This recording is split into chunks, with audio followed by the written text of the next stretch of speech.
ದಕ್ಷಿಣ ಕನ್ನಡ ಜಿಲ್ಲೆಯಾದ್ಯಂತ ಕೂಡ ಮಳೆ ಮುಂದುವರೆದಿದ್ದು ಹೀಗಾಗಿ ನೇತ್ರಾವತಿ ನದಿ ನೀರಿನ ಅಪಾಯದ ಮಟ್ಟ ಮೀರಿ ಹರಿಯುತ್ತಿದೆ. ಕುಕ್ಕೆ ಸುಬ್ರಹ್ಮಣ್ಯದ ಕುಮಾರಧಾರ ನದಿಯೂ ಕೂಡ ಅಬ್ಬರಿಸ್ತಾ ಇದ್ದು ಹೀಗಾಗಿ ಸ್ನಾನಘಟ್ಟ ಮುಳುಗಡೆಯಾಗಿದ್ದು ಭಕ್ತರಿಗಾಗಿ ಡ್ರಮ್ನಲ್ಲಿ ನೀರಿನ ವ್ಯವಸ್ಥೆಯನ್ನು ಕೂಡ ಮಾಡಲಾಗಿದೆ.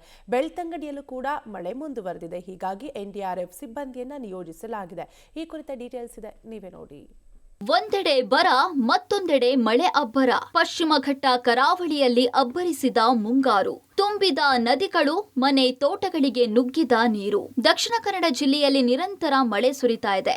ಅದರಲ್ಲೂ ಬೆಳ್ತಂಗಡಿ ತಾಲೂಕಿನಲ್ಲಿ ಅತಿ ಹೆಚ್ಚಿನ ಮಳೆಯಾಗ್ತಾ ಇದ್ದು ನೇತ್ರಾವತಿ, ಫಲ್ಗುಣಿ ನದಿಯಲ್ಲಿ ಭಾರಿ ನೀರಿನ ಹರಿವು ಕಂಡುಬಂದಿದೆ.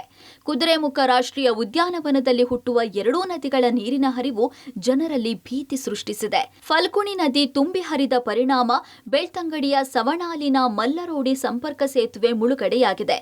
ಸೇತುವೆ ಮೇಲಿಂದ ರಭಸವಾಗಿ ನೀರು ಹರಿದು ಸಂಪರ್ಕ ಕಡಿತವಾಗಿದೆ. ಇನ್ನು ನೇತ್ರಾವತಿ ನದಿಯಲ್ಲೂ ಭಾರಿ ನೀರಿನ ಹರಿವು ಕಂಡು ಬಂದಿದೆ. ಉಜಿರೆ ಸಮೀಪದ ಮುಂಡಾಜಿಯಲ್ಲಿ ನದಿ ನೀರು ಹಲವು ಕೃಷಿ ತೋಟಗಳಿಗೆ ನುಗ್ಗಿದೆ. ರಾಷ್ಟ್ರೀಯ ಹೆದ್ದಾರಿ ಕಾಮಗಾರಿಯ ಹಿನ್ನೆಲೆಯಲ್ಲಿ ನೀರು ಸರಾಗವಾಗಿ ಹರಿದು ಹೋಗದೆ ರಸ್ತೆ ಪಕ್ಕದ ಮನೆಗಳಿಗೆ ನುಗ್ಗಿ ಜಲಾವೃತವಾಗಿದೆ. ಮುಂಡಾಜಿಯಿಂದ ಧರ್ಮಸ್ಥಳಕ್ಕೆ ಸಂಪರ್ಕಿಸುವ ರಸ್ತೆಗೆ ಭಾರಿ ಪ್ರಮಾಣದ ಗುಡ್ಡದ ಮಣ್ಣು ಕುಸಿತವಾಗಿದ್ದು ಸಂಚಾರ ಸ್ಥಗಿತಗೊಳಿಸಲಾಗಿದೆ. ಲಾಯ್ಲಾದ ಪುತ್ರಬೈಲ್ ಎಂಬಲ್ಲಿ ರಸ್ತೆಯಲ್ಲೇ ನೇತ್ರಾವತಿ ನದಿ ನೀರು ಹರಿದ ಕಾರಣ ಸಂಚಾರ ಅಸ್ತವ್ಯಸ್ತವಾಗಿದೆ.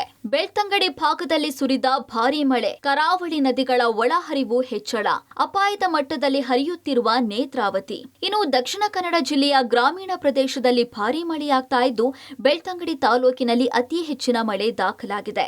ಧರ್ಮಸ್ಥಳದ ನೇತ್ರಾವತಿ ಸ್ನಾನಘಟ್ಟದಲ್ಲಿ ನದಿ ನೀರು ಏರಿಕೆಯಾಗಿದ್ದು ಭಕ್ತರು ನದಿಗೆ ಇಳಿಯದಂತೆ ಸೂಚಿಸಲಾಗಿದೆ. ಇತ್ತ ಕುಕ್ಕೆ ಸುಬ್ರಹ್ಮಣ್ಯದಲ್ಲೂ ಕೂಡ ಕುಮಾರಧಾರ ಸ್ನಾನಘಟ್ಟ ಮುಳುಗಡೆಯಾಗಿದ್ದು ಭಕ್ತರಿಗೆ ಡ್ರಮ್ಗಳಲ್ಲಿ ನೀರಿನ ವ್ಯವಸ್ಥೆ ಮಾಡಲಾಗಿದೆ. ಇನ್ನು ಬೆಳ್ತಂಗಡಿ ತಾಲೂಕಿನಲ್ಲಿ ವಿಪರೀತ ಮಳೆ ಹಿನ್ನೆಲೆ ಬೆಳ್ತಂಗಡಿಗೆ ಎನ್ಡಿಆರ್ಎಫ್ ತಂಡದ 30 ಸಿಬ್ಬಂದಿಯನ್ನು ನಿಯೋಜಿಸಲಾಗಿದೆ.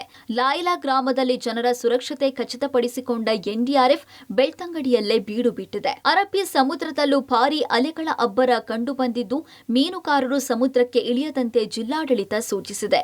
ಆಗಸ್ಟ್ 1ರಿಂದ ಆರಂಭವಾಗಬೇಕಿದ್ದ ಆಳ ಸಮುದ್ರ ಮೀನುಗಾರಿಕೆಗೆ ಜಿಲ್ಲಾಡಳಿತ ಬ್ರೇಕ್ ಹಾಕಿದೆ. ಹವಾಮಾನ ಇಲಾಖೆ ಸೂಚನೆಯಂತೆ 4 ದಿನ ಕಡಲಿಗೆ ಬೋಟ್ಗಳನ್ನು ಇಳಿಸದಂತೆ ಆದೇಶ ಹೊರಡಿಸಿದೆ. ಒಟ್ಟಿನಲ್ಲಿ ಮಳೆಗಾಲ ಇನ್ನೇನು ಮುಗಿಯಿತು ಅನ್ನುವಷ್ಟರಲ್ಲಿ ವರುಣದೇವ ಅಬ್ಬರಿಸ್ತಾ ಇದ್ದು ಕರಾವಳಿಯ ಜನ ಆತಂಕಕ್ಕೀಡಾಗಿದ್ದಾರೆ. Sukpal, public TV, Mangaluru.